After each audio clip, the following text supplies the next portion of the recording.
Осындай 1 литр отработка майды аламыз. Осы жерде мінекей осылай құя береміз. Мінекей осылай бензин. Жарымға жарым араластырып осындай заранее дайындап қойған смесіміз бар. Осындай ішіне бір жаман бір тряпка қала салсақ болады.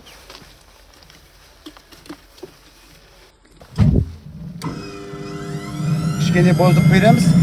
Осылай жанады, есігін жауып береміз.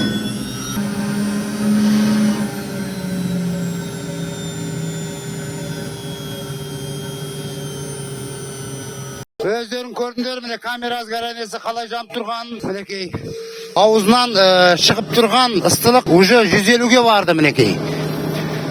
Мінекей бұл дымоходы, мінекей дымоход. Обычно GoPro қойып қойғанбыз осындай дымоходқа. Бұны двойной стенкінің ортасына тығып жіберуге болады, теплицаға қойған кезде. Болмаса далаға шығарып жібере беруге болады. Жылы ауа шығып тұр аузынан мінекей. Ешқандай